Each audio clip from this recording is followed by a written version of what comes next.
We see this look from time to time from the Knights. Third down, St. Clair deep drop back. He's going deep down the field. The pass is caught. Wide open 40, 30. It's Buck Studwell. 15, 10, 5 touchdown. New York. They're going to hand it off to H. Shaw. He got the first down.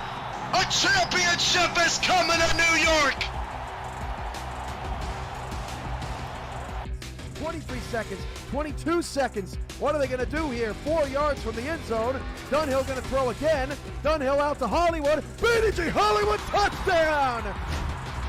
Oh my. The Atlanta Swarm. How about it? Your champions, Georgia. 27-10 over Sioux Falls. Your Atlanta Swarm are title winners. To the right, that's Carr. 2 down from the end. Handoff, Sandlin. Boy, he almost got hit the backfield, and Sandlin breaks it through for a touchdown for Seattle. What a run from Sandlin. He was dead to rights in the backfield and made something out of nothing. They're going to go 5 wide for Wigmore. Wigmore steps up, hit as he threw. Pass is intercepted at the 50 with room to return. It's Albert Begin again. 35-30. Albert Begin. 20, 10. Touchdown, Lone Star. Ivory Arvin not fast enough this time, and the Glory right back in it. 2nd and 10 from the 38. Marconi back to pass against another blitz. Marconi's going to avoid a sack. Throw a ball deep down the field. The pass is caught. What a throw! What a throw! Touchdown! Minneapolis to Almiron Sabu. Oh my goodness! A slow motion replay here. You've got to be kidding me. SFL is going to bring out the trophy, and Minneapolis is going to get to celebrate for the fans that came down. Receivers, 3 to the right side. Tallahassee needs a stop. They haven't gotten one here in the 3rd. And Cochran's going to the end zone. It's caught for a touchdown. And Alaska has 9 points here in the 3rd quarter. That's all she wrote, ladies and gentlemen. Congratulations to the Alaska Storm. They are your Season 11 SFL champions. How about E.J. DeQ, Patrick Kelly, and Sean Crooked on that line. Great protection for Jackson. Now Moses is running over people, as are the rest of the Scorpions, and they fight him for a touchdown. This Matt Wilson's pass is caught for a touchdown. What a throw to Dijon Swan. The Mexico City Aztecs, headlined by team owner Ramos Lin, gets their first SFL championship, a 38-24 victory over Chicago. Ninth. Wigmore now 10 of 13, 76 yards, 14th pass of the day. Wigmore fires it outside, it's intercepted! John Barnhart, touchdown! Sioux Falls, he does it again for the Sparrows in the postseason! Showing a blitz on the outside, it's Queen City. Everyone stays home. Darnell Black runs past everybody, picks up a block. Darnell Black in the open field. 40, 35, 30. Being chased by Shine. He won't catch him. And the Hyenas have cut it to 7. Mama, there goes that man. Stats all-star crew for a terrific start so far. 3rd down and 9 to start the 2nd quarter. Ivory Irvin's over the top, and it's a touchdown for Baltimore. Jark Tarkington has a chance to win it. Oh my goodness. For all of that, and Tarkington gives Baltimore their 3rd straight title. Oh my goodness. Well, McChesney gonna get a carry. Oh, there goes McChesney. One man to beat, he breaks it. Jaron McChesney down the sideline. Francis trying to catch him. Not today, young fella. Touchdown, Denver. They're right back in it. Down to 15 seconds left. Zuli back to pass. He's going to Corky. It is caught. And he brings it down. Touchdown, DC. Greg Corky is They gotta pull out something miraculous here. DC can't let him get behind him. They got to keep everything in front of him here. This is the ball game.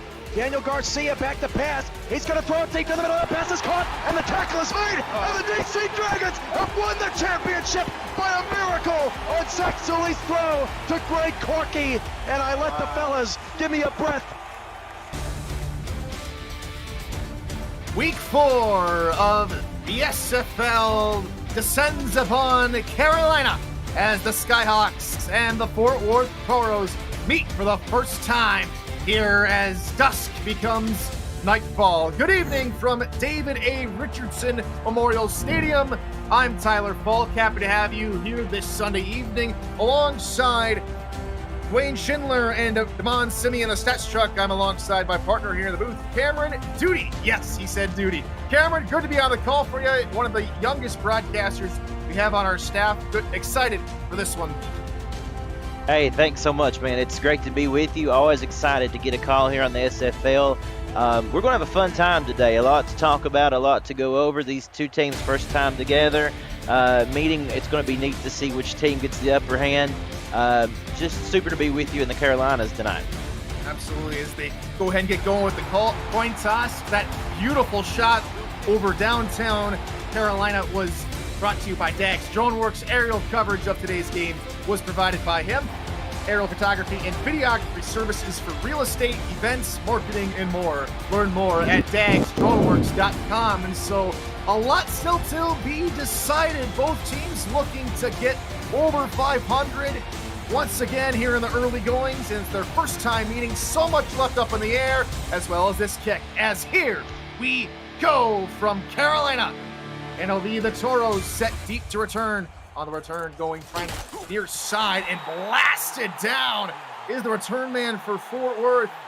A huge hit laid on Charlie Baker, and he gets him to the 21-yard line as we will see Marcus Dunhill take to the field under center for the Toros.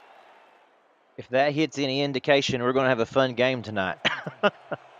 First time these two teams are meeting. First time that Robert Garrett Jr., the player owner at the tight end spot, has ever faced Carolina, even prior to the Fort Worth expansion. As Dunhill fires over the middle, that one is caught for a gain of about 6. That one complete to John Fullerton, the rookie. And let's introduce you to the rest of that Toros offense. Of course, Marcus Dunhill is under center with J.Z. Bacon at tailback and Aaron Alexander at the fullback spot. Stephen Hacker, Charlie Baker, John Fullerton, and Cade Stevens are the wideouts, along with Emilio Panda is the left tackle.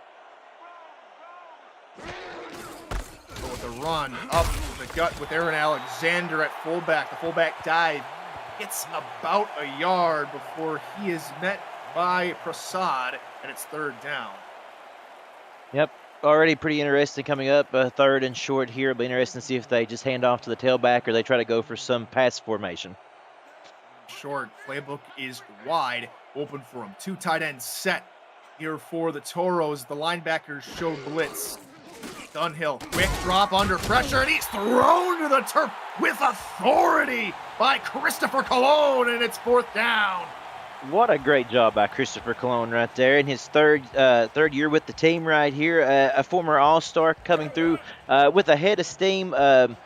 Just couldn't get any blocking on that, man. The quarterback didn't even have time to really look up to set up for a pass. Not the defensive end Colon, but the tackle Phil Hall. Colon got a few nice numbers on him himself. Said it's a punt this time from Ryan Einhorn on the 3-and-outs. Here comes the Skyhawks on the return. And Harish Prasad can only make heads or tails of it for only a couple yards. Now it's the Skyhawks' turn on offense for the first time tonight, led out by their quarterback, Matt South. It'll be interesting to see what they go with. You know, do you begin to think, do you go pass here? I mean, you've got great field position. You're at the 42-yard line. I'd be interested to see if they take some quick shots down the field very early on. 24-39 in the rivalry win over Charleston 2 weeks ago. 1 touchdown, 2 interceptions. Looking to make this start a little bit better as the little floater over the middle to the tailback McBride gets about a 1 due to forward progress. She's knocked back behind the line. That won't matter too much as we introduce you to the rest of that Skyhawks offense. Of course, talked about South and McBride, quarterback and halfback. Fullback is Hathre Hanzo. Wide receivers are Chase Earl, Harish Prasad, and Heath McDaniel Jr. Tight ends are Vince DeSantis and Xavier Solomon. And on the line, leading the line in the trenches is Chris Cross, the left guard, rookie undrafted. South looking to throw second play in the ball game. He's got a good gain of about 6 over the middle. That one to Chase Earl. Came over from Louisiana in the offseason. And it's 3rd and 3 from midfield. Need a nice play right there again just to pick up some yardage. 3rd and short situation for Carolina now as well, just kind of like we've seen with Fort Worth. The offense can withstand the pressure from Fort Worth's defense as they go with the run. McBride goes backward. 2 straight 3-and-outs, 1 by either side. And this time it's Noah Riga, the right outside linebacker, coming up with the tackle behind the line. Rieger 6'5", 245 in his 2nd season with Fort Worth here, making his presence known early. What a great tackle, stopping that drive. So far, a defensive game early on. And partner, you were wondering whether or not that opening kickoff hit might have been a precursor to everything we're seeing so far. And quite literally, lots of hard hitting. The defense is showing up early on in this ball game, and not a whole lot to do with it as the return gets all the way back to the 22-yard line. Yeah, absolutely. Just like you mentioned there, I think that set the tone. We're going to have a fun evening. I just have this feeling that both these teams come in here 1-1, got a lot to play for, wanting to get on the positive end of that win column, and they're going to go for it 100% the whole way. Carolina striving to string together some really decent seasons. Last season, back at 6-6, only the 2nd time they were at 500 and better in 15 seasons of play. Deep shot over the middle is caught beyond the 40-yard line. Good pitch and catch for Fort Worth as Dunhill connects with Stevens. What a nice play. Let's take a look at the replay real quick here. Just perfect. Let's give a call out there to the offensive line. Plenty of time to drop back and throw that pass. And a fantastic reception, putting it there where only he could get it right before 2 defenders were to come in and put the squeeze on him. It's that weak side line that you always have to pay close attention to. Credit to Panda and Frank Burks out there on the line for the Toros. They come back to the line here on another 1st down. Dunhill in the gun, backs to his left and right with wide. Dunhill will look to throw. Pass near side. There's Stevens again. Back-to-back receptions. Will that be ruled out of bounds, incomplete by R62 as we introduce you to the Skyhawk defense. On the line, it's Ryan Ray, Phil Hall, DJ Majesty, and Christopher Colon. Linebackers are Siobhan Prasad, Danny Stinson, and Mojo McLean. Corners are Davidson Joseph, Skippy Curtis, and Tristan Hatley. And at safety, we've got Monte Wyatt, Lincoln Kingseed, and Ibari Amen Eglin. And up the gut go the Toros with Jay-Z Bacon. Nothing doing. Good tackle from big old number 90. That's McLean. Yeah, nice job by McLean coming in there and putting a stop to that run. I think it's going to be interesting for Fort Worth to see what they can do with this run game here. Statistically, if they can get Jay-Z Bacon going, that opens up the pass game. And look at this set right here. Nobody in the backfield. Both backs, for both teams, I should say, under 100 yards through 2 games in total. We'll see if either team can spark the rushing game fire. Pass across the body. That's a dangerous throw, and that should have been picked off by Skippy Curtis. She would have been gone for 6. Exactly. Had she got that reception out of the air there, she would have been gone. There would have been nobody in sight to even bring her down. That was a moment that would make you kind of check your pulse there, maybe make sure your heart didn't stop on that play if you're a Fort Worth fan there. Another short possession for the Toros offense. They'll have to punt this one away. Einhorn, second punt of the game. It's a beauty. All the way inside the 25-yard line. Prasad net immediately. And we might be talking about special teams a lot if this is what we're expecting right now, partner. It sure seems that way. Both teams coming out here wanting to show that their defense is capable of carrying the mail. And right now they have been. I mean, we haven't been able to see a real sustained drive. Yes, Fort Worth did get a couple of plays there, right at the very end of that last series. But a nice job by this Carolina defense. What's the second drive for the Skyhawks? Can they do better than their adversaries here on this drive? Split backfield, handoff up the middle. Nothing doing. Maybe a gain of 1. JL Browning in the tackle. And let's meet the rest of his Toros defense. Jeff Duffy, Luther Gahn, Melt Gibson, and Jerry Degond are the linemen. JL Browning, Noah Rieger, and E.K. Vinson at linebacker. Adam Leach, Remington James, and Aiden Davis are the corners, with Ben Stone and Delaney Nash manning the safety spots. Deep shot here for Carolina. It's taken away by Adam Leach. going back the other way, and he's back to the line to gain for Carolina to the 36-yard line. An excellent play for Leach, who leads his team in interceptions.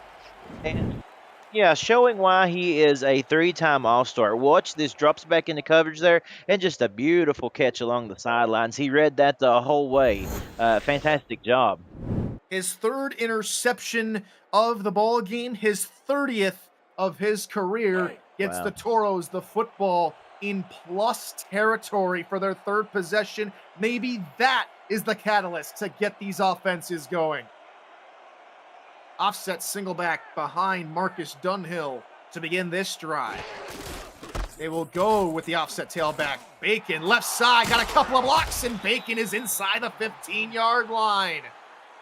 You called it, my friend. That's exactly what we said. You know, would that interception spark a series here? And it looks like it did. Again, giving it to Bacon, coming off left side there. And as you can see, plenty of room to run. You could have run a car through that line right there. A great hole right there by the offensive line. And, you know, they're really in business now at the 15-yard line and poised to come away with some points. Pickup of 21 yards on the scamper from Bacon, and they're just inside the 15-yard line. They'll go back his way through the middle this time. He is clobbered from behind by Shravan Prasad, but he does pick up 5. Nice tackle for sure. I do like what they're doing. You know, we'd mentioned that in the opener there with Jay-Z. That is also going to open up the passing game. So you continue to get positive yardage with your running backs, and then before you know it, the passing game might open up for you, and we'll see if they go to that here. Out with another split backfield. 4-3 look out of Carolina as the coverage backs off. Dunhill looking to throw into the end zone. Touchdown, Robert Garrett Jr. And his first touchdown against Carolina puts the Toros on the board first. Just a nice play. Wonderful play design right there. Runs right over the middle. It was kind of like he was forgot about just a little bit by the defense there. He snuck in and come up with a great reception. A really impressive drive. That interception did exactly what we mentioned. It kicked them into gear, and now you can see Fort Worth has took the lead first. Yeehaw goes Robert Garrett Jr. in the chat. And on comes Amelia Rose as she will try and tack on the extra point. High snap, and she gets it away, and it's up and good. And it's 7-0 Toros on the road with the lead. If you're new to the SFL, the Simulation Football League combines traditional sports, esports, and a role-playing game into one. Team strategies are being executed in real time by our simulations as real-life players compete on the virtual gridiron. For more information about the SFL, visit our website at simulationfl.net.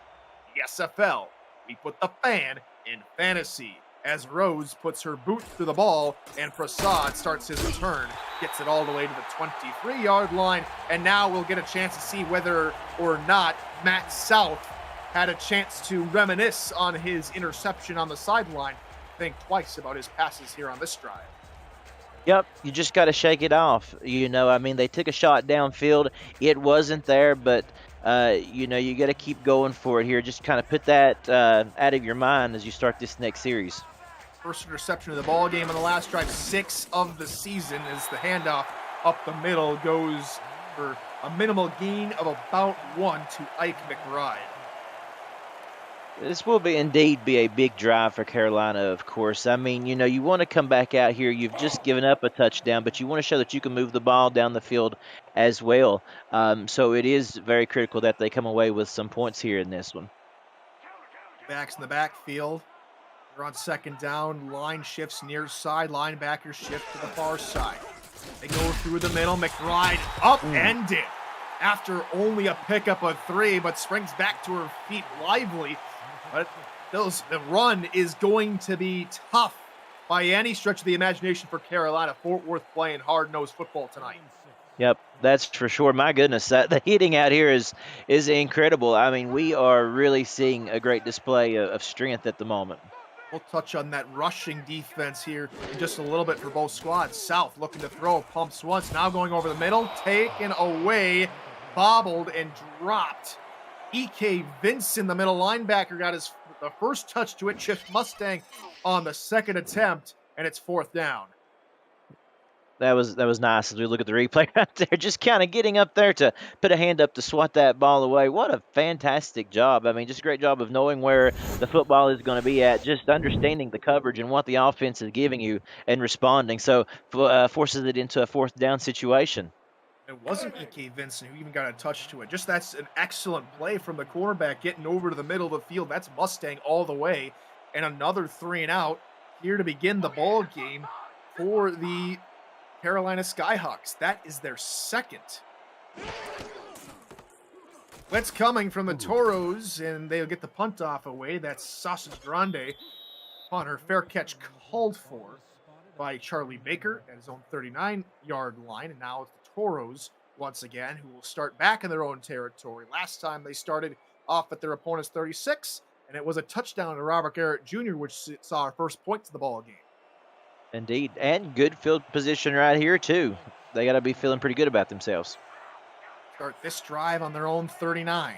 3 wide receivers with 2 in the backfield. And Bacon. Did he get anything going? No. He is met at the line of scrimmage. That's Shravan Prasad tag teaming with Danny Stinson, who got there originally for no gain. Prasad, 6'2", 231, 10 years in the league, a 2-time All-Star, coming up with a big-time tackle. As you said, he had help as well. That defense got some really good penetration right then.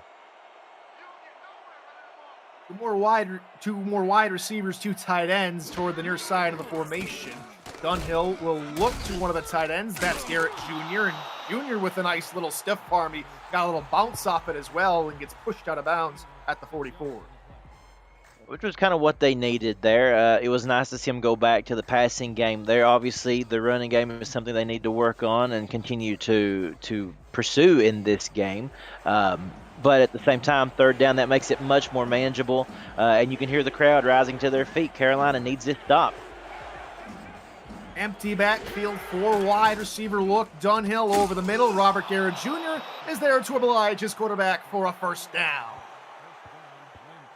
That was just a nice play. A nice little play set up there, finding Garrett, starting to utilize Garrett Jr. in the game. And I mean, my goodness, why not? Until they can find a way to stop him there, continue to utilize him. 3 targets, 3 receptions, and that pivotal touchdown so far here in the ball game. Same formation here for the Toros. See something they like, maybe.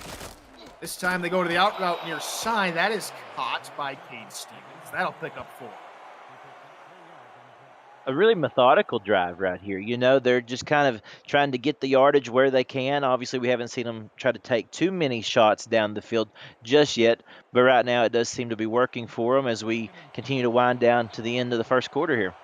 That 7 drives, partner, and not a single one of them has gone more than 5 plays. This is play number 5 on the current drive here for Fort Worth. This time over the middle, picked off, and we still won't have a drive last longer than 5 plays. And this one is going to be taking it all the way back to the 20. Finally dragged down by J.C. Bacon. Lincoln King seeing a big return, and Carolina is in business.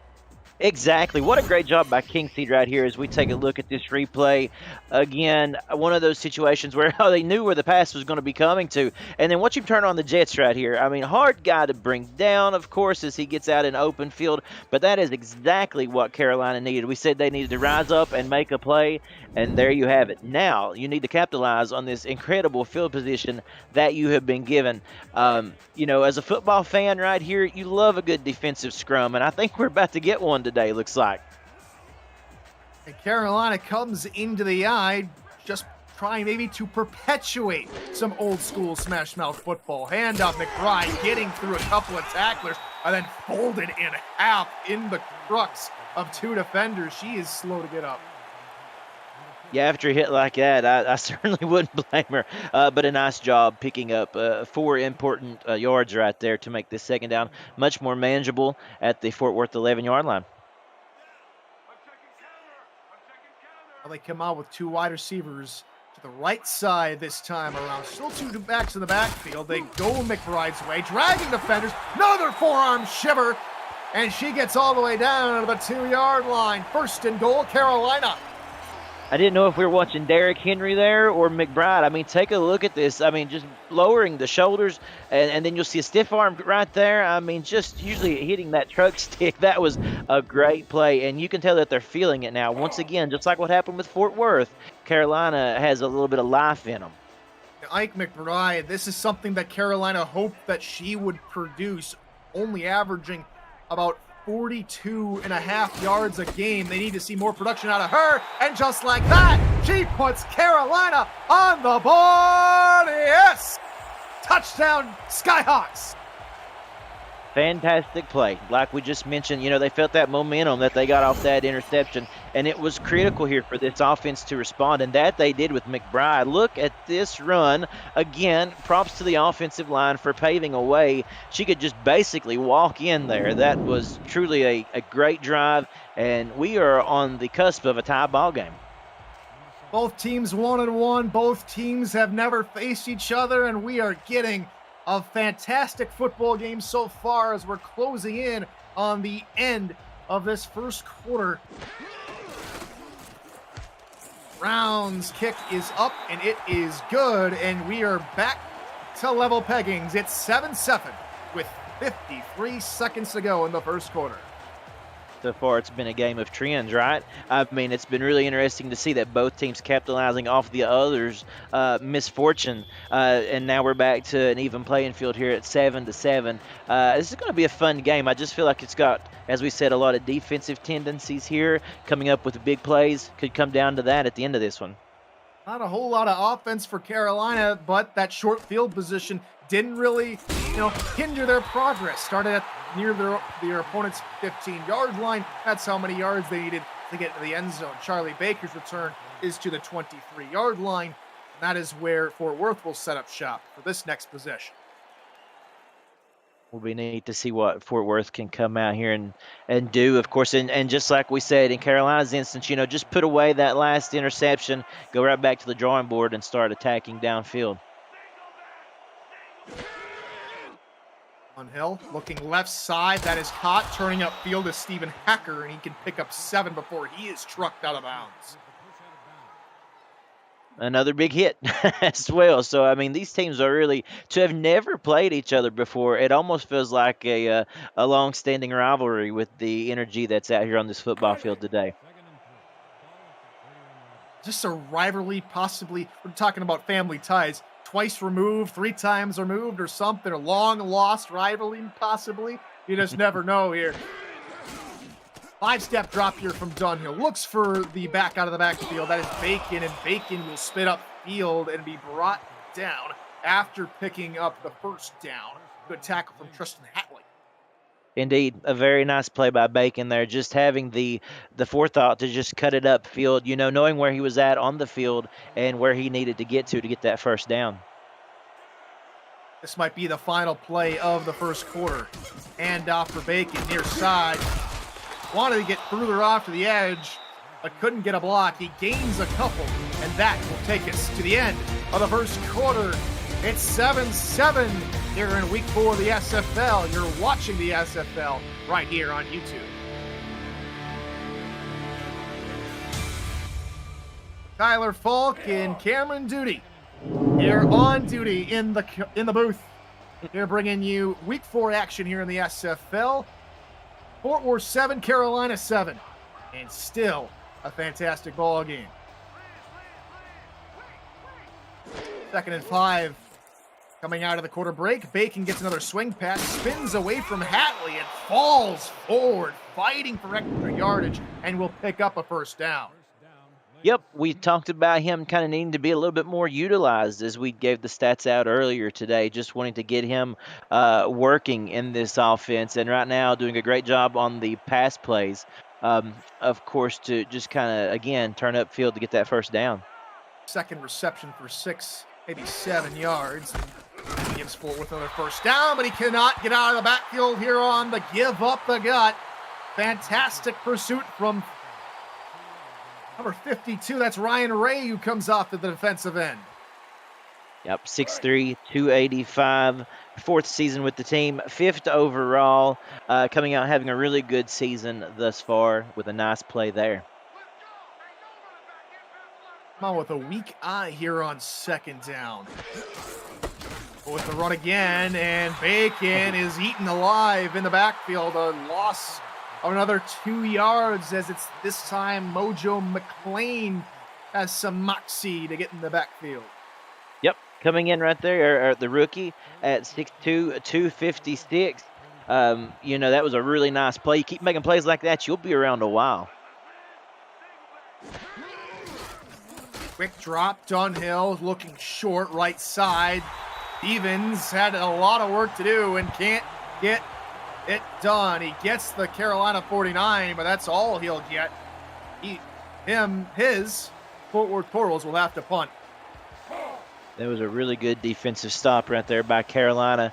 Now, if you are the Carolina offense, you have to be getting pretty excited to see now what your offense can do. Once again, both the scores today have been off of a turnover situation that's given short field.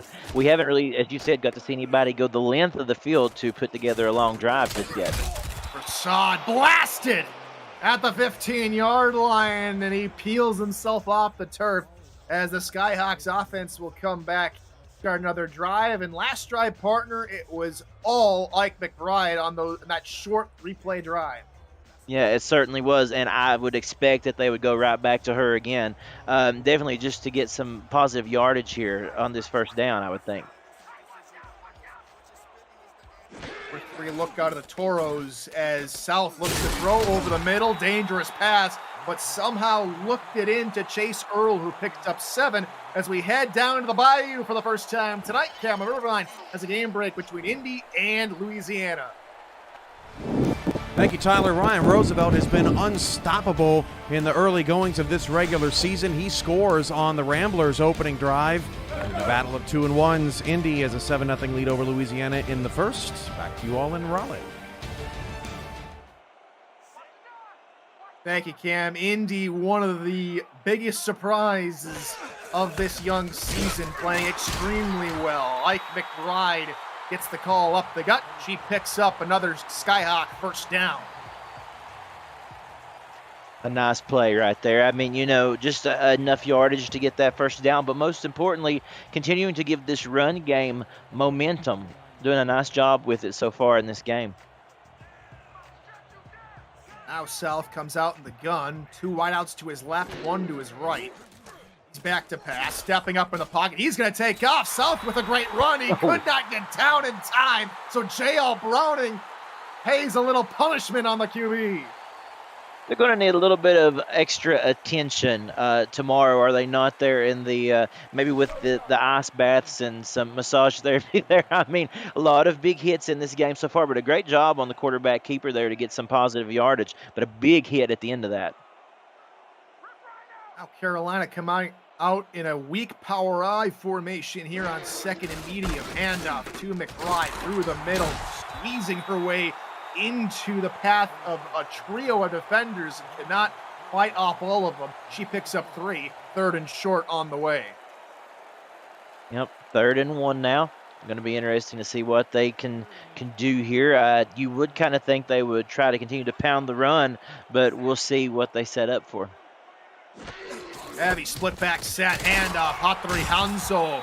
The fullback gets a carry, and he gets the tough yardage needed for a first down. Absolutely. 6 foot, 245 pounds, a previous All-Star as well from last season, season 19. And, you know, got that muscle, a brute of a guy, and just powering forward for just what they needed to keep this drive going. This now the longest drive of the ball game for the Skyhawks. Play number 6 here for Carolina. They go back to McBride through the middle, shaking out defenders. Here she goes. Ike McBride down to the 40-yard line. A bruising run for the Lawyer. That was great. I mean, it really was. You know, if you are a Carolina fan, you have to be very encouraged with what you're seeing with this run game today with McBride. I mean, just bulldozing over defenders. And again, you know, he's one of those players that when they get into the open field, very hard to bring down. You usually have to see 2 or 3 defenders get in there to actually pull her down. But they're doing a really nice job with the run game today. South looking to throw now left side. That's somehow caught by Harish Prasad for about 9.5 yards. Good touch on the throw from Matt South to get it in there. Yeah, I was getting ready to say, had South not put that right where he did, that could have been going the other way. So a very nice job of placement there, and a nice reception too, making us a very, maybe possibly an easy second down here. We'll see. 7 men in the box here as Carolina come out here with a 2 tight end look. Handoff near side, and they get to McBride in the backfield, and they'll knock her back about 0.5 yard. A great response, and really that was needed. I mean, after letting a couple of big runs go there, it's got to feel good for this Fort Worth defense to step up and make a big play right there to push them back. Jerry Gond in on the stop, and now it's 3rd and 1. So again with Hanzo, the fullback near side. Hanzo inside the 20, and the fullback has a little bit of extra nitrous in those legs for a big gain from the tailback. Yep, and you can see it, can't you, after that play when he got up, and he's flexing there a little bit. They feed off of that energy. They feed off the hits as well. Those fullbacks do. They can, as the old slogan used to be, takes a licking but keeps on ticking. And just doing a really good job mixing up both the two backfield running backs here, getting some good play this early in the game. Go back to McBride. McBride thrown to the turf by J.L. Browning. No gain. Another thing that's interesting, and I'm sure you've noticed as well, Tyler, is, this game is moving very quick. Not a lot of clock stoppage so far. Already down to 4 minutes in this first half remaining. Going blitz, handoff, 2nd and 10. McBride. Oh, a pundit! Only a 2-yard gain, and Delaney Nash comes out of nowhere. What a nice tackle by Delaney Nash. Just a fantastic hit. 6'2", 217 pounds, and all 6 seasons here with Fort Worth. Well, Delaney Nash and Ike McBride both came in 6 seasons ago, and showing the progression of those 2 players over the seasons. 3rd and 8 now here for Carolina. South looking underneath. That is caught by McBride. A shoulder charge gets her maybe an extra yard. 4th and 5 from the 7. Here comes Malone Brown and the field goal unit. Going to be interesting to see. I mean, right now, if you are a Fort Worth fan, stopping Carolina to a field goal has to feel like a win. This is a short field goal, only a 24-yarder from the left hash for Malone Brown. Snap spot, kicked up, and Malone Brown's field goal is good, and Carolina take their first lead of the ball game. Liking the game so far? Smash that like button and subscribe to the channel if you haven't already. The SFL produces over 400 events a year. There is no one else that gives you more football. Don't miss a minute of SFL or SFLM action and help the channel grow through your support. Thank you for helping the SFL reach 10 years of operation through your viewership. On the return now is Charlie Baker as he gets it outside the 20-yard line into the 23. That is where the Toros will start this next drive with 2:52 remaining in the half. Yeah, no need to panic, no need to have a real sense of urgency right here if you're Fort Worth. You just kind of stay the course here. Plenty of time to move this ball downfield. Just take some chances and see what you might have. Passing play to start the drive over the middle and hit almost immediately on the post route is Cade Stevens, and that will move the chains. A really good play, just a nice play design, continuing, like you said, to move the chains. And once again, you can see them not really getting in a hurry right now. Obviously, I think they would be content to just take the last 2 minutes of this game here and hold on to this football, hopefully coming away at the score. Look backfield. They're on the second play of the drive. Again, Dunhill looking near side. This time it is caught by Hecker. That will move them 8 yards further down the field to their own 42. Yeah, a nice job by Hacker right there, just kind of with the sidelines catch, making sure that both feet did remain, in to get that reception and make this a short second down.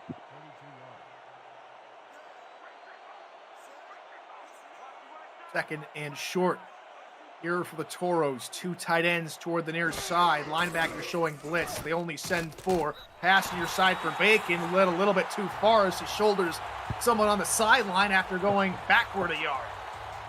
Yep.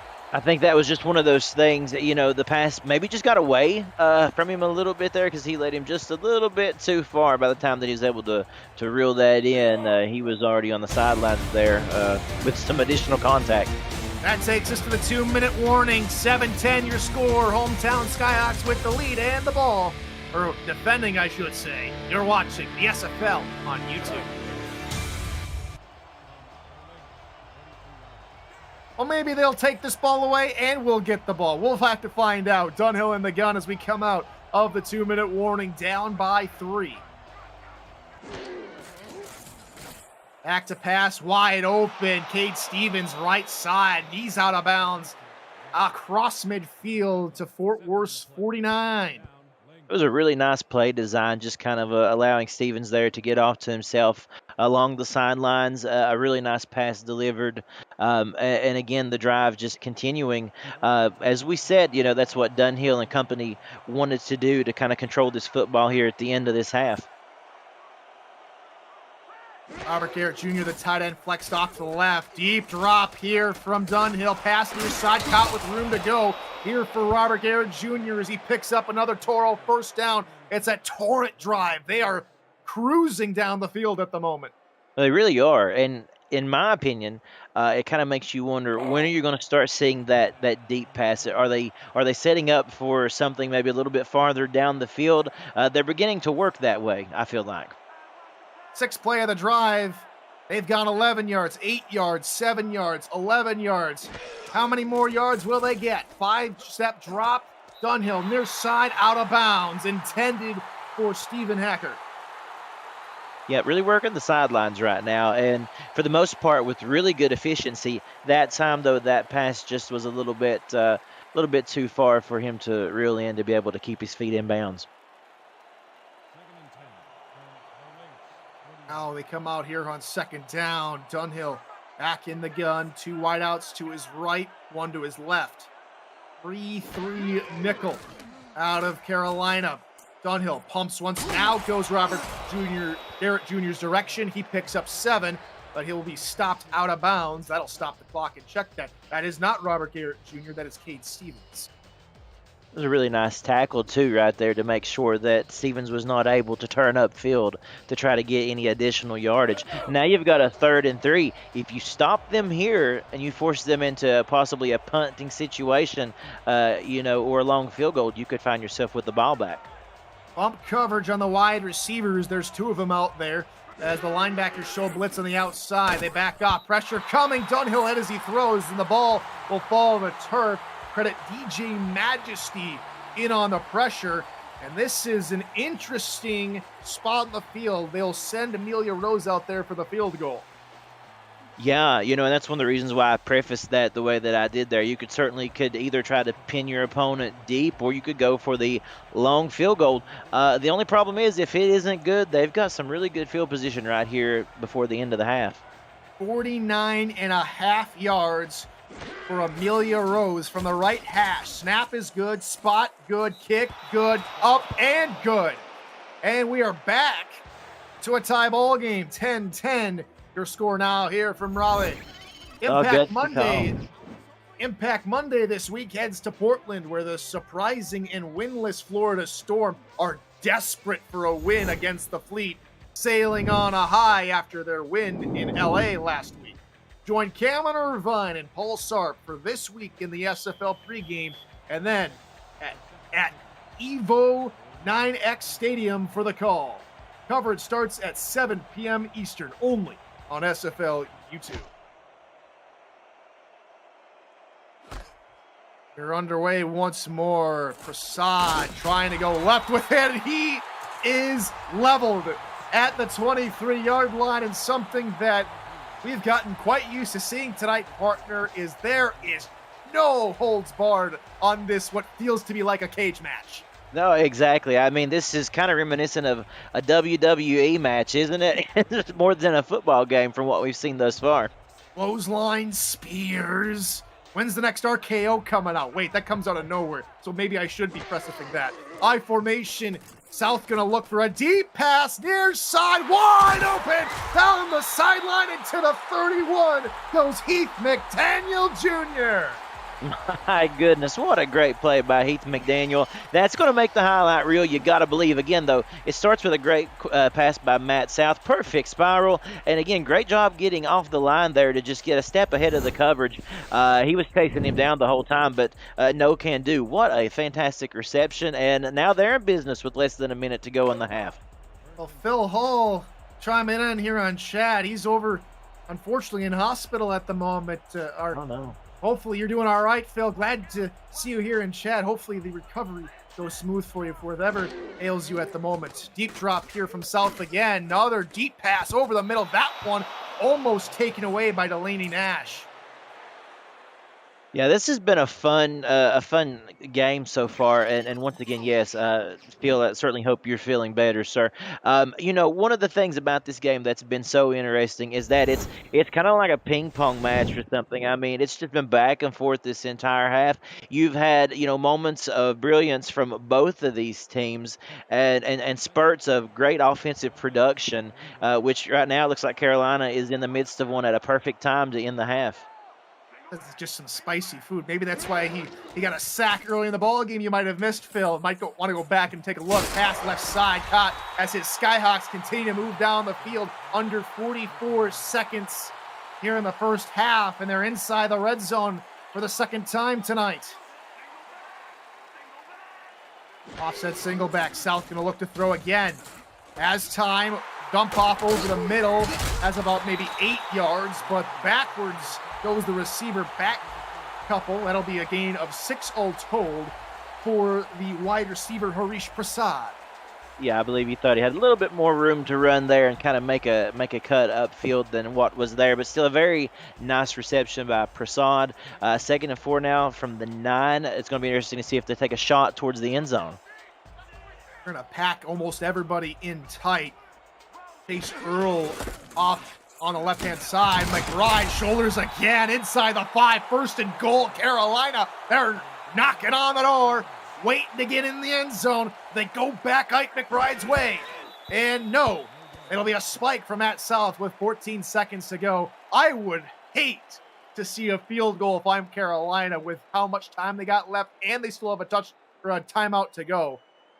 Yeah, and you still a couple of downs to get there. You're just on the 3-yard line. I mean, you got okay, so never mind. Let's scratch that. Looks like they're going to go safe here with the field goal, right?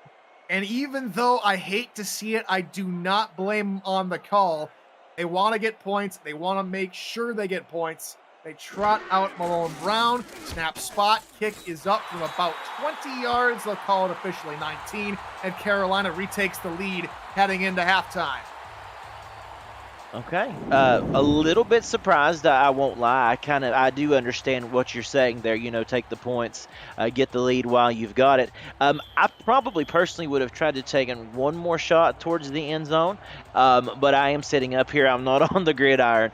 Nevertheless, it'll be interesting to see if that difference in points there comes back at the end of the game. It could make a difference. We'll just have to see. That drive all started with a 46-yard pass to Heath McDaniel Jr. on the first play of the drive. It ends up in a 19-yard field goal for Malone Brown. And now Charlie Baker gets a pretty decent return all the way to the 23-yard line.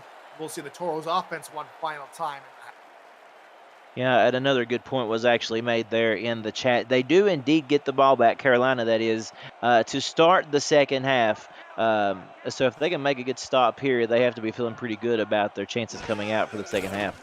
Quick drop, swing pass right side, J.C. Bacon, and that's been the story of the first half. Not a whole lot of running back love for the Toros as the Skyhawks lead 13-10 going into halftime. And partner, it's been hard hitting, it's been some smash mouth old school football, but we've got a little bit of new school coming in as well. A couple of long passing plays to talk about as we hit halftime.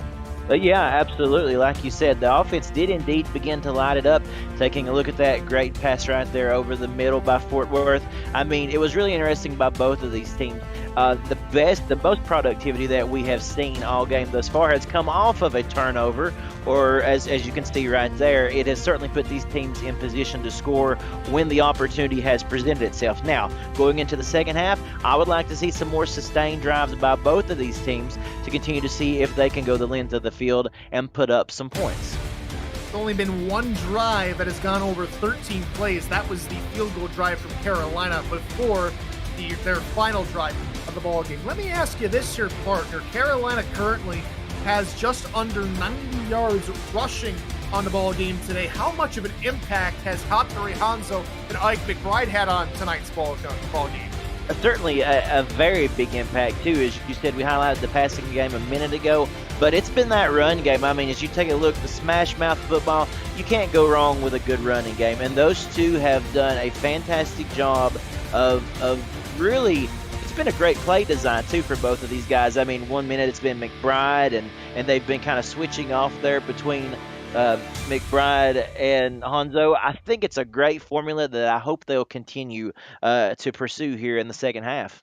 All right, partner, as we close out halftime, what are your keys for both clubs once again coming into the second half of play? Well, I think the defense is going to have to continue to put up the same level of attrition that they have. It's been fantastic thus far, but if you are on the offensive side of things, you're going to really have to try to push the ball down the field. Like I said, the keys, more sustained drives, and I think this could be a game that could come down to a field goal with the way things are looking. So when you got the ball, you're going to have to make sure you get some points out of it. We are back at David A. Richardson Memorial Stadium here in Raleigh, North Carolina. Tyler Folk, Cameron Duty here on the call as Harish Prasad gets us back underway with his return to the 22. A special shout out, of course, goes to our statisticians this evening, Dwayne Schindler, Adamon Simeon, back in the stats truck, helping us keep updated on everything going on here stats-wise, keep crunching all the numbers for us and making us smarter than we actually are. And of course, another final shout out goes to Cameron Irvine back at SFL headquarters, bringing us game breaks from Indy. Though he's been kind of quiet over there as of late, as Ike McBride continues to churn her legs and just grind out yard. That's 8 all told for Ike.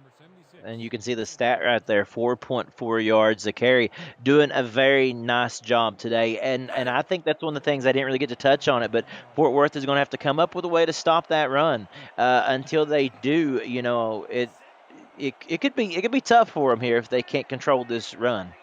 Line shift over in the direction of the offset single back, but South will look to throw near side. Tiptoes are down. Good pitch and catch. That'll find Chase Earl, and that'll be a Skyhawk first down. Yeah, just a nice play again. A very a safe play there, of course, and that's perfectly fine. They picked up the yardage that they needed to. No need to force the envelope there. A great catch along the sidelines. We've seen a few of those today, as a matter of fact. Hanzo and McBride in the backfield in a split back set. They will go Hattori Hanzo, who's had a very good game for the fullback position, only picks up 9 that time. And just as I mentioned game breaks, Cameron Irvine says we got another one. Thank you, Tyler. Indianapolis got the first score of the night, but it's been all Louisiana since. Tommy Utah to their free agent acquisition, Liam Hammer. And the Revs have nearly 100 yards of rushing, and they have a lead, 14-7. Back to you all in Raleigh for a critical third down play. Thanks, Cam. 3rd and 5 after the dump-off pass to McBride over the middle. And, well, Cam said it, crucial third down here early on in the second half, partner.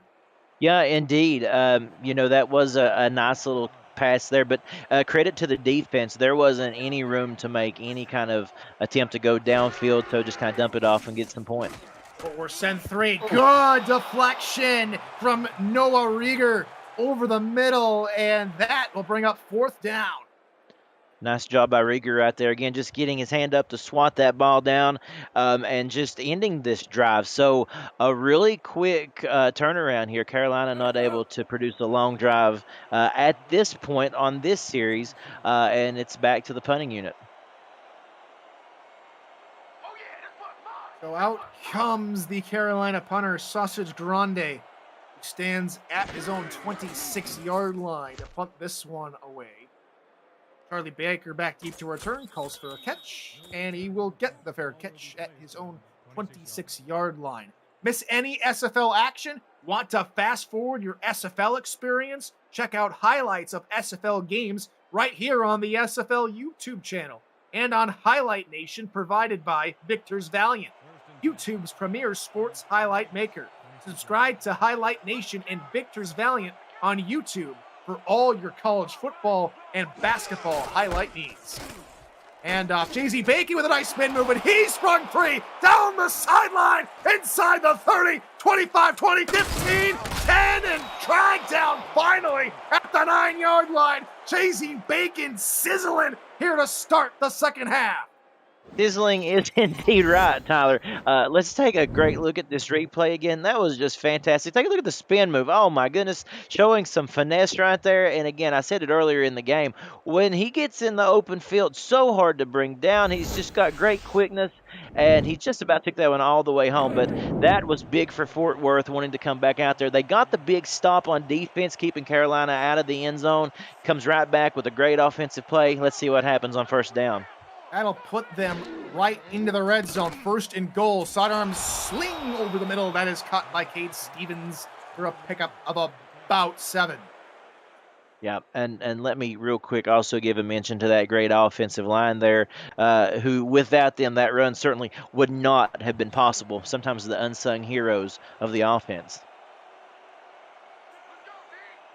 5-2 or goal line defense here from Carolina here as Fort Worth come out in the gun in a short yardage situation. Back of the end zone, diving attempt from Robert Garrett Jr. You can tell he's trying to give it all, and he, maybe shouldn't blame himself too much as he does not come up with a catch. Yeah, I felt like the pass was a little bit hurried. It didn't really give enough time for the play to develop. I felt like. But so, back to the drawing board here on third down. We'll see what they can do. 2 yards to punch it in. Third and goal from the 2 here for the Toros. They go near side. Bacon, and he finishes off the drive just the way he started it. And it's a touchdown for the Toros. With a little bit of celebration at the end of that one there by Jay-Z Bacon. What a nice run. Of course, what a nice series. Again, great job by the offensive line, just making some great holes there. Look at that. I mean, just a real nice handoff there, off tackle, and coming away and giving them a lead here. And we'll see, exactly just by how much with this field goal attempt. Bacon goes from sizzling with a 65-yard run to smoking with a 2-yard rushing touchdown. And that'll put Fort Worth in front. Low snap corralled by Jason Russell. Amelia Rose's extra point is up and good. And the Toros have a 4-point cushion. SFL action on Next Level Sports returns next Saturday with a Season 19 semifinal rematch between the Arizona Scorpions and the London Knights. Catch all the action on DirecTV, channel 623, or for a complete channel guide, visit nlse.com. Stay tuned for more programming announcements. Next Level Sports. Get more. Here comes Prasad in the return, looking to bounce it out back to the right-hand side, but he is corralled at his 24-yard line. And now the Skyhawks, who nearly went 3 and out, maybe a play or 2 longer than that, on their opening drive of the second half, trying to spur on to bigger and better things on this possession. It is indeed true. It was one of the concerns that I did mention at the end of that second half when they went for the field goal instead of the touchdown. We'll see what they can do here on offense, though. They need a big drive. South alone in the gun, trips to his left. He'll be back to pass. Time over the middle, has a man. That is caught for a pickup of 8. That's to the return man / slot receiver, Harish Prasad. one of the things that's been very interesting about this game, though, this far, Tyler, excuse me, is that scoring opportunities have been few and far between, and you got to take advantage of it when you get that opportunity. So right here, it's important to keep pace with Fort Worth. I feel like, at least for Carolina at the moment. First down would be beneficial in their attempts. There comes Hattori Hanzo, and he picks up a first down. We've seen quite a lot out of the fullback, haven't we, tonight, partner? We really have, yeah, absolutely, getting some work in there as Hanzo, and just a great job, very reliable. As we mentioned earlier, a previous All-Star, so he knows what it takes to get the job done, and between him and McBride, it's been a really fun event. They're watching them go to work. 4 carries for 24 yards tonight. South over the middle, that's caught. Picture perfect pass from South to Prasad.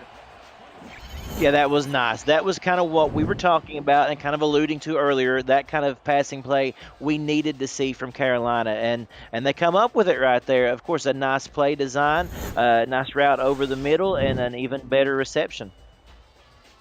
That puts Carolina across the 50 into Fort Worth territory at the 39-yard line, offset singleback, I should say, here on this first down after that 26-yard pass to Prasad.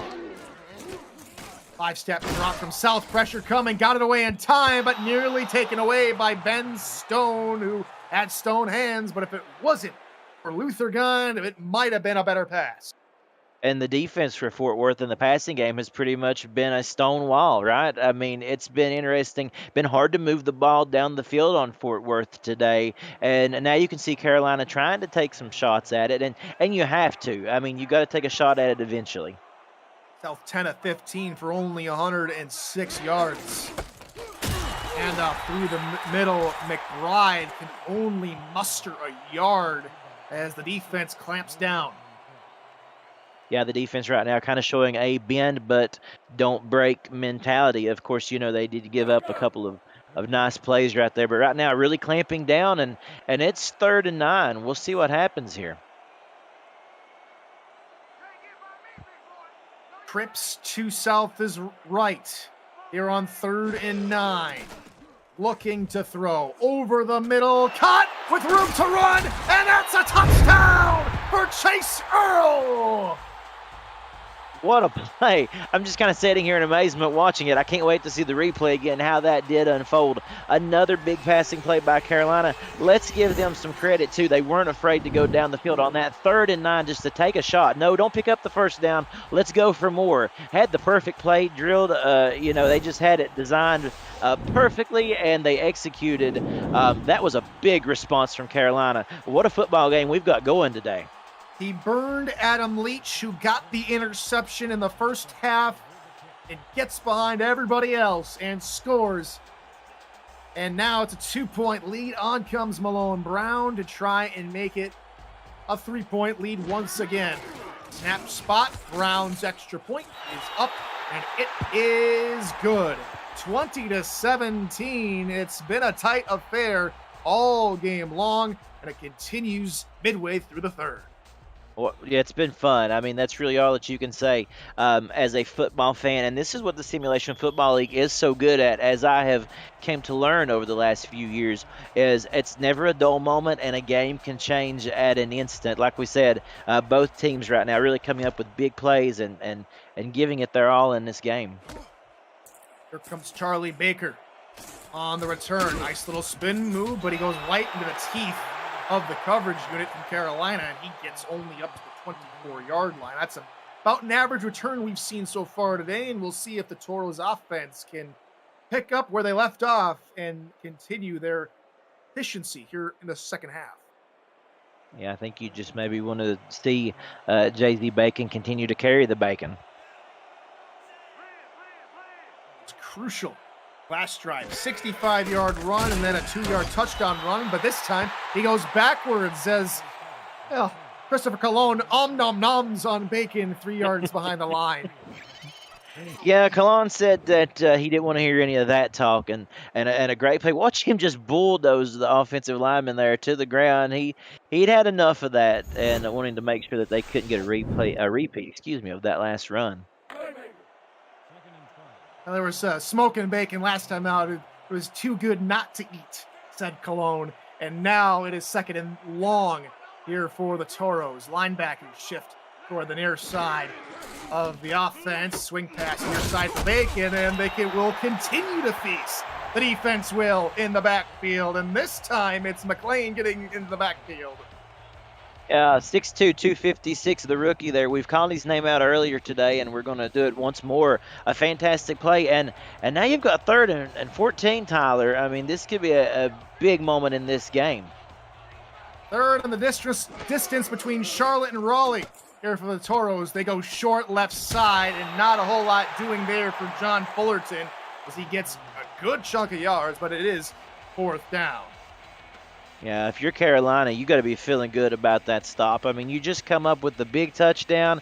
Now you come right back, and you have made some nice adjustments in this second half to put a stop to this Fort Worth offense for the moment. You know, it's a big moment right here for Carolina to see what they can do on offense.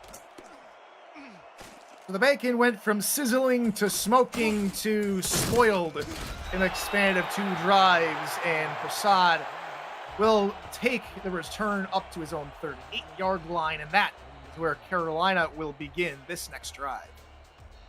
If you are Carolina here, you want to come away with obviously some sort of points. That's a given. But at the same time, just imagine if you can come away with a touchdown, what separation it could give you from Fort Worth. And it would be, this late in the game, it could be detrimental to the outcome. Our eye look here for the Skyhawks handoff. Oh my goodness, McBride. No all tough love. Not no tough love, all tough love from McBride as she gets her way for 7. Well, the defense says, hey, we're going to lay out some hits, and the offense says, that's all right, I can take it, and I can come back with a truck stick there. I mean, on both sides of the ball today, it's been so physical. Schmearing, says Harish Prasad. Don't know what that is. I think she, we're talking about bacon, talking about meat. She might have had a meat tenderizer in that shoulder of hers, getting away a couple extra yards. And this time, she gets tenderized, only able to pick up a couple more yards. It's Luther gone there at the tackle. I'm telling you, for a team that has never met previously, my goodness, the fight that both of these teams have, they don't like each other this evening. No, there's absolutely something in between these teams that I don't think either team knew about, and it's given us some fantastic football to watch. McBride, right side, gets speared, but not before she gets the first down. Yeah, just enough, right? I mean, that was the defense did a good job of pursuit there, but again, just stretching forward to get the most amount of yardage that was needed in order to keep this drive going as we wind our way down to the end of this third. I formation with 2.5 minutes to go in this third quarter. 5-step drop from South, looking into coverage and knocking it aside was the free safety Ben Stone, playing in that short little zone in the cover 1. Going to be neat to see, what Carolina can come up with here on 2nd down and 10. Of course, that last drive, they were not afraid to go down the field on a 3rd and long situation. We'll see what they can come up with here. 2nd and 10, 2 backs in the backfield. South will look to the air on 2nd down, looking for the corner route, bobbled and dropped by Aiden Davis. Had the pick in his hands and couldn't haul it in. Yeah, he did. He had it. I mean, it was right there for the taking. And that's going to be interesting to see what that does here. It brings up a long 3rd down, of course. But at the same time, you got to attack. You got to go back to the air. Knowing that, it's going to be interesting to see what kind of defensive coverage Fort Worth kind of draws up here. Phil Hall still recuperating in hospital, bringing him a little cheer as we're reminding him of maybe a Pittsburgh street fight as South throws across his body into coverage, bobbled and dropped. Davis had it cut in front of the receiver and again could not bring it in, and it will bring out the punting unit.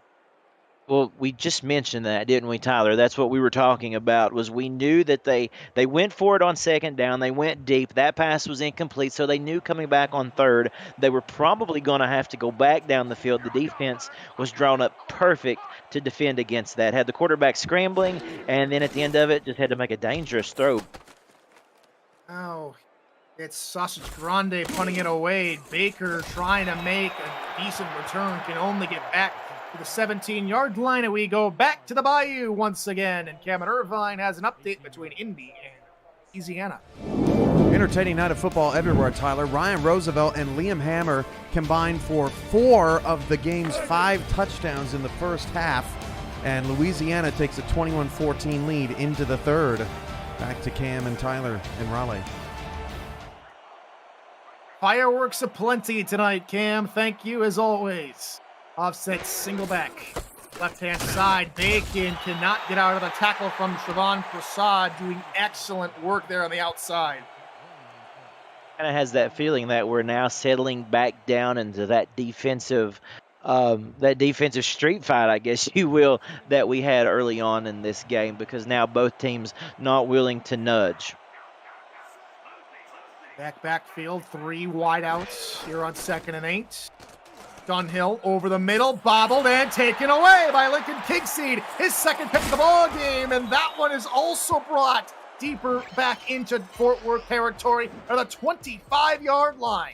Oh, man, you know, like you mentioned, we called his name out earlier, Kingseed there with a fantastic play. As you can see, the referee gets a little injured in this one as well. Anybody can get hurt out there in this game tonight. But really, though, just a fantastic play again by Lincoln coming up. You know, he had the big tackle earlier, and then right there, 2 interceptions now. Awareness of the football, that's the big thing. This guy always knows where the football's at on the field at all times. Kingseed's now 21st interception of his career, as McBride gets the call to begin the drive, and she will go backward a yard as Browning is there for the stop. I think someone needs to go over and check on that ref that got mowed over there on that interception return. I don't have a 360 angle view, but I think I do see one less referee out there, so I think he's still under the blue tent.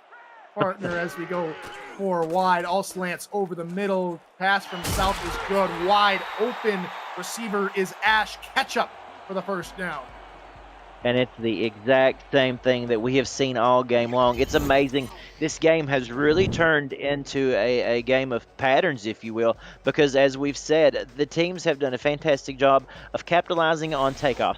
Now, that's what we've talked about, too, isn't it? I mean, that's fundamentals of football. When the offense will gift you an opportunity to come up with a turnover, you better make sure that you get the most of it. This is good news for Carolina in the turnover differential between their last 2 games. They're -3 tonight, +1 so far, as McBride gets the call. 4 yards is the game. And you know, you never know. It's an early season. Both teams coming in here at 1-1. This could be a turning point on their season, right? I mean, you get a win like this, whichever team that it may be that comes up with it tonight, and by the big play that you've had, this could really kind of get some momentum going and really change your season. Shotgun formation once more on 2nd down. South to the back of the end zone. Caught! Touchdown, Carolina! Harish Prasad will stay alive and pick up another score. My goodness, what a play by Prasad, because that was a great play. It was a fantastic catch, of course, and to hold on to this football as we look at this replay, more smash mouth football. I mean, they come in for the kill, and a great reception there. A big-time play, a big-time response, and now we're looking at potentially a 10-point lead for Carolina. We're so used to the Pause Network highlighting the fact that Prasad always gets injured. Well, Harish, you've got a touchdown, my friend, and you stretch out your lead even further. It's now a 10-point ball game with 2 seconds to go in the 3rd quarter. And it changes the complexion of this ball game entirely, because now you find yourself, if you're Fort Worth, you're down 10 points with basically 1 quarter to play, and a defense like Carolina that tonight has just been really stifling and coming up with some big-time turnovers when it has mattered. So Malone Brown gets us going for what might be the final play of the third quarter. Charlie Baker, as the clock hits triple zeros, gets destroyed at the 20-yard line. A hard-hitting affair here in week 4 of the SFL. We have hit quarter number 4, and we'll pause for station identification. You're watching the SFL on YouTube. Don't go anywhere.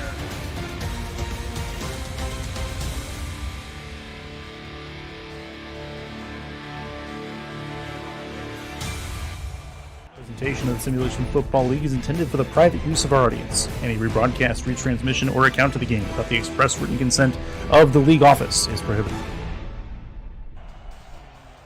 Quarter number 4 in week number 4 set to begin here in David A. Richardson Memorial Stadium from Raleigh, North Carolina. Tyler Fault, Cameron Duty here on the call as, oh my goodness, Jay-Z Bacon got turned asunder after picking up 3 yards. This is what we have loved and expected after the first couple of quarters, partner.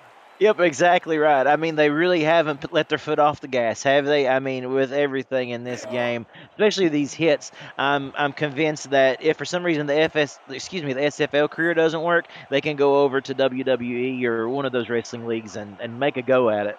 Second and 7. Now for the Toros. Dunhill in the gun, looking to throw, pressure coming, looking near side, that's taken away!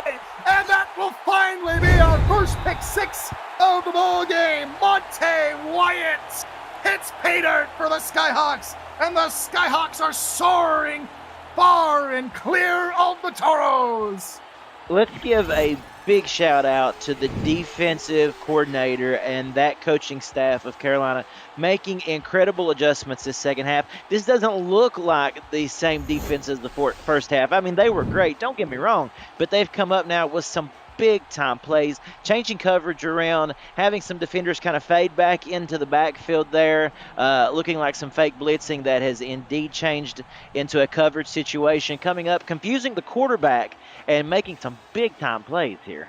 A huge play from Monte Wyatt. That's his first career pick 6, and it will hit the over with the extra point. 34-17. Skyhawks in control. 8 p.m. Music is unrivaled music to bring your stories to life, inspiring every production with the world's most robust and constantly refreshed music collection, state-of-the-art technology, and world-class customer service. 8 p.m. Music is the official soundtrack of the Simulation Football League. To explore their library and to find the perfect tracks for your projects, visit 8pmmusic.com. Here comes Charlie Baker on the return. Can only get to the 19-yard line. A net loss on the return of about a yard, and the hits just keep on coming for the Toros, down big now. And you can watch Carolina just walking off that field, the swagger that their special teams unit even has after making that tackle. They're feeling it right now. How do you not feel good about yourself after that great defensive series that you just had? It's time for a major adjustment from the Toros. They go Bacon near side. Would have had a block had he not spinned back to the interior, but he picks up 5 nonetheless. And that's one thing that's interesting here, Tyler, that this game, the complexion of it changed very quickly. I mean, we were talking about a 4-point game not long ago, right? And now here we are. We find ourselves, it's 34-17. And if you're Fort Worth, I think you got to just about abandon the run and start going downfield much more often now. In the space of 3 plays, we went from that tight ball game to what looks to be more of a lopsided game, but still plenty of football left to go. But a great tackle from McLean denies any more forward progress on second down, and so the Toros will have it all to do here on third. Yeah, one of the reasons I mentioned that, taking a shot down the field, there's not been a lot of clock stoppage in this game, as we have discussed. And so the time to get down the field and score some points, the opportunity is really not there if you don't take it now. Quick out route off the shoulder pad of John Fullerton. He's been a reliable target tonight. Couldn't hold that one in. And it's 4th down, and the Toros will look to punt. The defense is just cooking right now. I mean, you can just tell that they've really locked down on Fort Worth's scheme, and Fort Worth right now is just trying to kind of find a way to counteract that, and Carolina doing a nice job. And they will get the ball back here with an attempt to, of course, run the clock down and get some more points out of it, hopefully. For the longest time, Fort Worth held nearly every advantage in the statistical column, but as we just saw there, it's now nearly fully in favor of the Skyhawks, as the turn will just be called for a fair catch, and Carolina will start their first offensive possession of the fourth quarter on their own 44. Yeah, that was neat. Now what you do, in my opinion, is you continue to feed that football to Ike and to Hanzo. I have to agree that's what you do right here. You take some time off this clock and see if Fort Worth can stop them. And up the middle, McBride, and she is stapled to the turf. A 1-yard gain, but it was a tough 1 yard. J.L. Browning, who's made a regular appearance on tackles on McBride tonight. Well, Browning took a little bit of aggression out there, a little bit of frustration out on that hit. This defense is not happy with how this thing changed. Backs in the backfield. Here for Carolina. Go with McBride again. McBride again upended by Delaney Nash this time. Only 3 yards on the carry. How about that? I mean, you just start to look. Both these defenses has played well. I mean, they really have. And like I said, if you're the Fort Worth and you're on that defensive unit, now you're down in a hole and you're expected to stop this offense once more. It's a frustrating task. Lance over the middle, South, deep shot over the middle. That is caught. First down, Carolina. Heath McDaniel Jr. gets the call. He's made a couple of big plays tonight. I think we see a stat that mentioned Fort Worth had just had 3 first downs in the second half, right? So they're, you start to look at that on the other side of the ball. Carolina there, they have really rose to the occasion. The most productive, I think, that we have seen them. And it is a tale of 2 halves, right? That's why you play the game. That's why this game is 4 quarters long. 6th first down of the second half for Carolina in retrospect to Fort Worth's 3. Here comes McBride. She bounces off 1 tackle, but then is told to sit down by Luther Gahn to pick up a 7 for a tailback. And now it's just a matter of waiting to when they will start milking this clock, Carolina. Yeah, and you can certainly continue to do that with this running game, as we had mentioned. I mean, it's continuing to get yardage, and while they do that, precious moments just continue to tick off the clock. Heavy set. Hanzo gets the call, and he's going to pick up about maybe 5 yards on the fullback dive, and it's another first down for Carolina. Yeah, again, a really nice job there. That was just a great fight in Hanzo to get that first down. He looked to be stopped behind the line at that first initial contact. But nevertheless, a first down, and you are just outside of red zone area right here. We'll see what they do, what they've got that they can draw up. Definitely in Malone Brown's range as well for a field goal if you just want to play it safe. Dump off over the middle for McBride. She can only spin back to where she originally started. It's a 3-yard pickup. It returns to 2nd and 7. Tyler, what momentum this would be for Carolina, right? I mean, working to get that 500 record last year and to come out here with a big statement win like this early in the season, it would feel good for them, wouldn't it? Absolutely. Here they go, 2nd and 7. South under pressure, but will find Harish Prasad near the sideline, and it's 1st and goal again. Truly one of the best games that I have had a chance to watch Carolina, obviously for my first time calling them, but just watching them as well. I mean, this production has been nice. The 2 tandem there of McBride and Hanzo, and now, getting Prasad continuously into that passing game. And Matt South having a good game, a quietly nice game, approaching 200 yards. They were once known in some circles as Swing Pass City, for that's the majority of their offense, but today it's been a steady diet of McBride and Hanzo and a couple of nice out-route passes, and Carolina maybe finding their footing, except that time McBride goes nowhere, no gain, and it's 2nd and goal from the 6.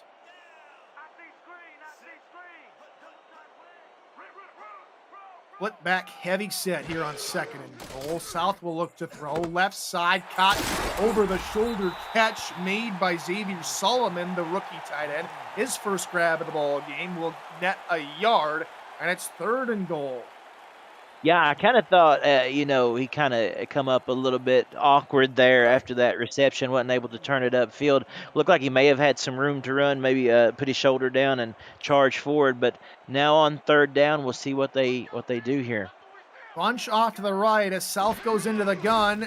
Dime look here from Fort Worth. Underneath route is caught and will be going backwards as the coverage was just too good. Remington James there on the stop on the tailback. McBride and Carolina will settle for a field goal. And again, more points on the board. Going to make it a 20-point game right here if Malone can knock this one through. Another short field goal for Malone Brown. This one a 23-yard attempt from the right hash. Field goals have been running a little slow tonight. See if they can get this one off in timely fashion. Yes, they will. Up and good. The lead now extends out to 20. It's 37-17. Carolina in the lead. Hey, don't leave the stream without joining our Discord server. There's so much more to do in the SFL than just being a player. Join to check out content for teams and about the league created by the community. Participate in pick'em games, play SFL fantasy football, and test your skills in the survivor pool. To join our server, visit simulationfl.net and click on the Discord icon on the top banner. The SFL community's 2,000 strong. We'll see you there. Speaking of, I absolutely love that community. I highly encourage anyone who hasn't yet to get on there. Just have some great discussion with all these fine folks, some of the nicest people that you will meet. Just chat some football or get involved in what's going on. Plenty to do over there. So many great faces and personalities. There's, of course, Access Live with Dave Axis. There's Ashley Jackson, SFL Nights with AJ Stryker. So much more than just these games here on the weekend, as that first pass goes near side, caught for about 5 yards. As Fort Worth understand they have to hurry this up a little bit if they want to come back in this game from this 20-point deficit. But Dunhill takes a little bit too much time under center. Now has to launch it down the field. That is caught by Stephen Hacker. Flips the field down inside the Carolina 40. It was a nice play, and rightfully so, to go hurry up on that. Just get back under center and see what you can do downfield. Pass over the middle. That's Robert Garrett Jr. Gets about a 9-yard gain to the 31-yard line, and back to the line they go. Second and short again. Dunhill will pass. That one moves the sticks. First down and more here for the Toros. That one caught by Cade Stevens up to the 27-yard line, and here they come again. 1st and 10 now with just over 3 minutes to go. Outward right side, Cade Stevens. He's pushed out of bounds. That'll stop the clock and give everybody a chance to catch their breath. Yeah, indeed. That was a very fast-paced series of passes right there, and rightfully so. That tempo seemed to be working really well for them, and if they were to have an opportunity to come away with some points here and then get the ball back a little bit later in this game, that's what you've got to do. Time is not on your side. Dunhill will finally eclipse 200 yards passing on the night. 2nd and 3. Middle and left outside linebackers show blitz, but they both back off. Pass right side is nearly taken away. A diving attempt at the football. I didn't quite catch who that was. I think that might have been Hatley who got his hand on it. I believe it was, like you said, I'm kind of like you. That happened so quick. I didn't get a call on that number, but oh man, what a fantastic job of reaching in there at the last minute and knocking that one away. And that was Hatley. That's interesting. I didn't see Hatley get a touch to it. I think Stevens or Hacker just dropped that. Interesting. Yeah. We'll have to see what the official ruling is is on that later, but for now, bump coverage here on 3rd and short on the 4 wide receivers. Single backfield. Pass. Stevens caught to the 10-yard line. And it's 1st and 10 from just outside the 10. We get an official ruling. It hit Hatley's helmet, so that is a pass deflection. Dunhill looking near side, looking southward. That is caught by J.Z. Bacon for a pickup of about maybe 2.5 yards. 2nd and 8 now from just inside the 9-yard line. Little over 2.5 to go here in regulation. South, Dunhill looks over the middle this time. Cade Stevens again on the arrow route. That's good for another pickup of about maybe 5 or 6. 3rd and short now on the 3-yard line. Need to punch it in. Dunhill under pressure, fires it to Bacon, who goes out of bounds with the football a yard behind the line of scrimmage. And now it is clutch time or crunch time right now for the Toros. Yep, indeed. Obviously, you cannot settle for anything less than a touchdown at the moment. You're going to have to find a way to punch this in. In my opinion, you know, you got to go with some kind of a quick pass. Running is not an option at the moment, in my opinion. To keep the light of hope alive, touchdown Toros! The quick hitting out route works to perfection. That's Charlie Baker getting into the end zone, and it's ain't over yet. Perfect play design, just what they needed right there. He got a little bit of separation from the defender, turned around and turned it upfield. And again, you know, this game is certainly not over. Maybe down, but not out. Crucial thing there, partner, is they got it done before the 2-minute warning. They didn't have to waste any of their timeouts, but they are going to have to make a little bit of more magic, some Toro magic, some Toro tranquility. We'll have to figure that out here in a second. Slow snap finally corralled by Jason Russell. We've had some pretty poor long snaps here tonight, but so far no block kicks, and it will come out. The Toros will come out and try and attempt this onside kick. Yeah, this is big. This is really the game right here if they don't get this. Here comes Amelia Rose. The onside kick is short and taken in cleanly by Mario Luigi on the hands team for Carolina. And that'll set them up in Fort Worth territory at the 38-yard line. And now with a not even a 14-point lead, maybe a 13-point lead. Still plenty of time here for Fort Worth, but they need a stop here. Yeah. One first down could just about do it. Say a first down, I'd say about 7 yards would just about do it. As they go into McBride, she picks up 7 and an extra yard, putting them in field goal range as we'll hit the 2-minute warning. Let's go quickly to Louisiana for another short game break. Thank you, Tyler. Louisiana mounting control in the 4th quarter. Randy Squarebush with a walk-in touchdown. He's at about 160 yards. But join us. You never know what Indianapolis is going to do. 9 minutes over there. Join us after your game is over. Back to Tyler and Cam in Raleigh. Thanks as always, Kim. Out of the 2-minute warning here from David A. Richardson Memorial Stadium. These home fans will more than likely go home happy unless the unthinkable happens, which, knowing me as a commentator, it might just happen. Let's see the Carolina fans squirm and chat just a little bit. McBride gets the call, gets about 2 yards, and the Toros will call their first of 3 timeouts. You wouldn't want to make it too comfortable on them, would you? You got to keep them on their toes. SRE is already begging me that it's not happening. No, I have no control, of course, of the outcome of this football game. It is now 3rd and short from the 29-yard line. A first down here would more than likely mean ball game. And Patori Hanzo, backwards he goes. No gain. And the Toros call their second timeout. A big play from Mel Gibson. And the field goal unit takes the field. Well, there you go. I mean, they got a push right there. The defense certainly did. Now it'd be interesting to see. Can you get a block here? I mean, you know, you're one special team play away from maybe doing something here. We'll see if they can get any pressure in. Brown's longest field goal of the night, if I'm not mistaken. This one from 46 yards out, from straight away dead center of the field. The kick is up, and it hits the post!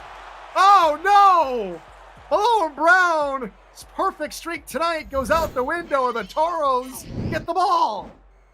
And that was one of the very few things that has went wrong in the second half for Carolina. I mean, as you can see, just grazes the pole, and now Fort Worth, you know, you got an uphill battle, but you got a minute 50 left, and an offense that certainly is capable of putting points up. Everyone now calling from my head in chat, please, no. I didn't want this either. Pass over the middle. JZ Bacon can't haul it in. And that one will fall to the turf. Good pressure there from Prasad. And it's 2nd 10. As much good, as many good accomplishments as this Carolina defense has had today, this is their biggest moment right here, I do believe, to just lock this game away, come up with the big stop, and then bring that W home.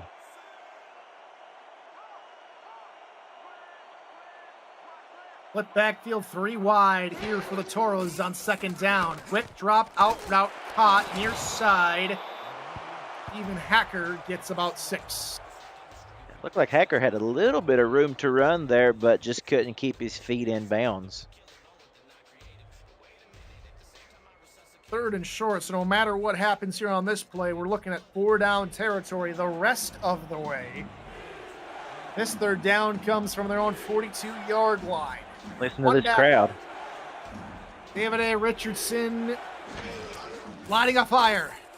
Pass, middle, cut. Cade Stevens, 1st down, the 43-yard line. They'll say his knee touched the ground way back there, though he did skid forward to the 40-yard line. Back to the line, here come the Toros. Quick hitter, over the middle, caught by John Fullerton. Good pick of about 7. And here come the Toros, starting to rev up and try and charge down the field quickly. Minute 20 to go. Dunhill, swing pass, Bacon near side. Get the 1st down, a couple more inside the 30-yard line. Back to the line they go. Bacon a little slow to get back in position behind Dunhill. Pass deflected, and that's incomplete. Good defense on display by Skippy Curtis. Yeah, that's going to give us time to breathe, too, both of these teams for just a moment here. That hurry-up has really worked well for Fort Worth when they have went to it. But a great play by Curtis there to come in with the deflection, and it's still a good opportunity for Carolina to just close this thing out. 3 wide on 2nd down, minute 1 to go. Dunhill near side, that's caught, and a little extracurricular activities again from Stephen Hacker. That's way after the play. Surprised there is no unsportsmanlike conduct penalty called.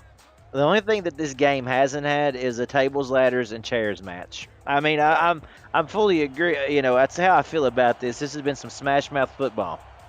And speaking of penalties, I don't think we've had maybe more than just one, or if any, if I remember correctly. Yeah, I can't recall any. 3rd down again. Pass right side caught. Cade's then check that. This time it's Charlie Baker on the outside. 1st down, and they go out of bounds, stopping the clock with 54 seconds to go. Yep. Now I think what you need to do here, you are on the 18-yard line. You need to take a shot downfield, try to preserve some time on the clock. That way, if you were to come away with a touchdown, you would have a little bit of time to do something with that football if you're Fort Worth. Shotgun set. 3 wide receivers. 1st and down from the red zone. Pass near side. Caught. Staying in bounds crucially. That's a pick of about 9 on the play. Back to the line they go. Blitz coming. Dunhill goes down. And Fort Worth will have to use their final timeout. Excellent blitz call from the defensive coordinator. And Christopher Cologne gets home.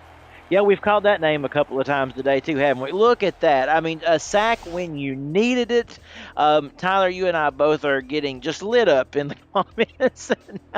We have been put on notice there of potentially cursing the team, but I don't believe so. No, I mean, you take a look at this, a great play by Carolina to really make this difficult for Fort Worth.